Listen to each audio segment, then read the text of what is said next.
Assalamualaikum warahmatullahi wabarakatuh. Halo anak-anak ibu yang soleh dan soleha, kembali lagi bersama Ibu Okti.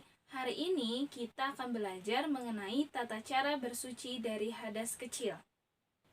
Anak-anak, dalam pembelajaran kali ini akan mengajarkan kita bagaimana caranya untuk hidup bersih. Nah, hidup bersih adalah salah satu cara agar kita terhindar dari penyakit COVID-19. Nah, anak-anak tahu tidak arti bersih itu apa? Bersih adalah artinya bebas dari kotoran.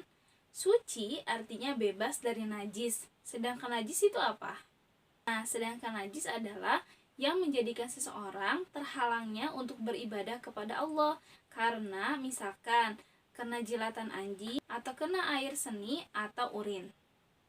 Najis itu sudah pasti kotor, tetapi kotor belum tentu najis. Contohnya, kotor kena tinta, cat, atau tanah. Nah, itu kotor tetapi bukan najis.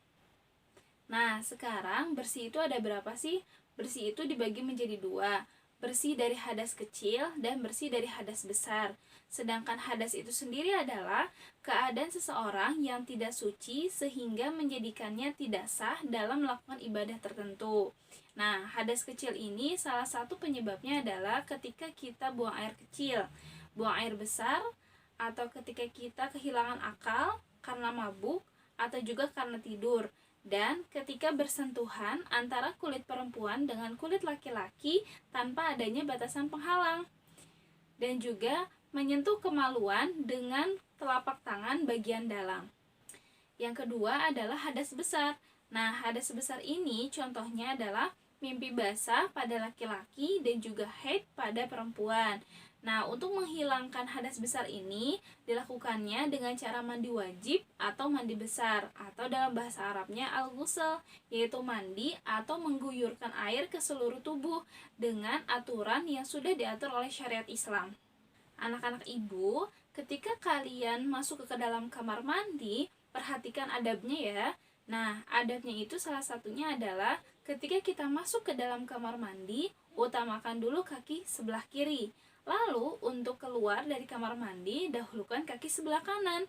Dan jangan lupa nih, ketika kalian masuk ke dalam kamar mandi, ada doanya. Apa coba? Yuk kita baca bareng-bareng.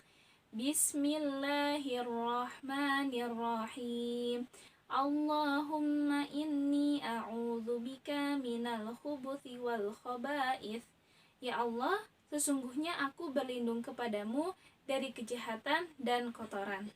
Nah, seperti itu ya. Semoga kalian semua sudah hafal ya.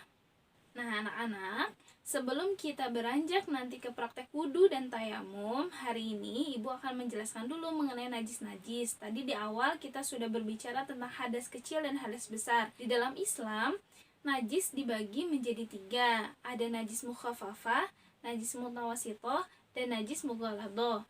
Nah, najis mukhafafah ini tergolong najis yang ringan. Contohnya adalah air kencing bayi laki-laki yang belum berumur 2 tahun dan makanannya masih air susu ibunya. Nah, ketika kita terkena najis air kencing bayi ini, maka kita cukup membersihkannya dengan mengalirkan air kepada benda yang terkena air kencing tadi. Yang kedua adalah najis mutawasitoh atau najis yang tergolong sedang.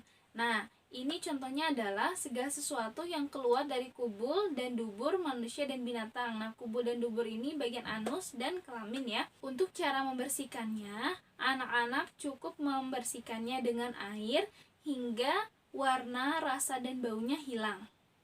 Yang ketiga, ada najis mughaladhoh. Nah, najis mughaladhoh ini tergolong najis yang berat.